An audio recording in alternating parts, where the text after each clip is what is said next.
Imagine opening your demat account one morning and discovering that shares worth crores of rupees have appeared in your portfolio. You never bought them, you never paid for them, and yet they are legally sitting in your account. Now imagine refusing to give them back. Sounds like a movie plot, right? Well, this is exactly what happened in India. At the center of this bizarre story is India's biggest stock exchange, the National Stock Exchange or the NSE. As NSE prepares for one of the most anticipated IPOs in Indian history, an old mistake has suddenly turned into a multi-crore legal battle. Today, let's understand how one accidental transfer created an unexpected Crorepati. Before we get into the mystery, we need to understand why these shares become so valuable. NSE is not just another company. Every day, trillions of rupees worth of trades happen on this platform. When investors buy or sell stocks, NSE earns money from those transactions. Over the years, it has become one of the most profitable financial institutions in India.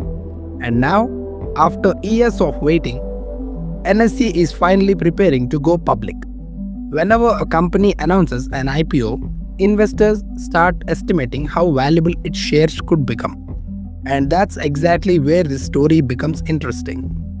Let's go back to December 2023. According to NSE's draft prospectus, something unusual happened. A total of 5,000 NSE shares were allegedly transferred into the demat account of a man named Kashmiri Lal Rana. The strange part? The shares were credited without payment. No purchase order, no consideration, no transaction that should have resulted in ownership. In simple terms, the shares should never have reached that account in the first place. But they did. And once they were there, things became complicated. Most people assume mistakes can simply be reversed. But financial markets don't always work that way. By the time the error was discovered, thousands of those shares had already been sold.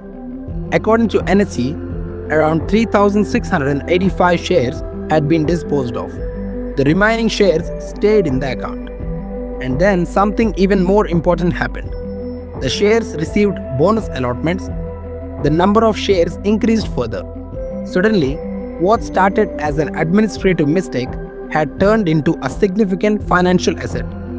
And with NSE's IPO approaching, the value of those shares became even more attractive.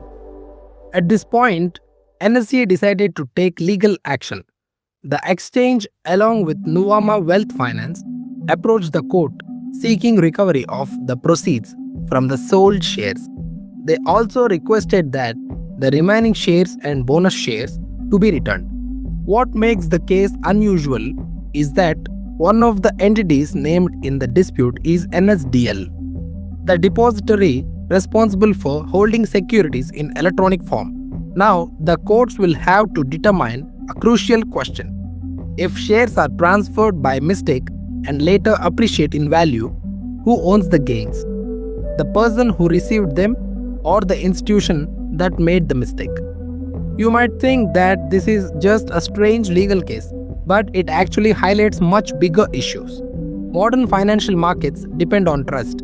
Millions of transactions happen digitally every single day. Investors trust that ownership records are accurate. Companies trust that transfers happen correctly. And exchanges trust that mistakes can be corrected. Cases like this test the strength of the entire system. Because if ownership disputes become difficult to resolve, confidence in the market can suffer. There is another reason why this story matters. NSE's IPO is expected to be one of India's biggest market events. Many institutional investors are already sitting on massive gains, but this accidental shareholder story has become one of the most fascinating details hidden inside the IPO documents. It reminds us that sometimes the most interesting business stories aren't about billion-dollar deals. They're about tiny mistakes that create massive consequences.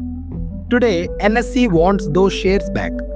The shareholder believes the story isn't that simple. The courts will eventually decide who wins. But until then, one question remains. If crores worth of shares accidentally appeared in your demat account one morning, would you return them? Drop your answers in the comments below. Hit that subscribe button, and I'll see you in the next analysis.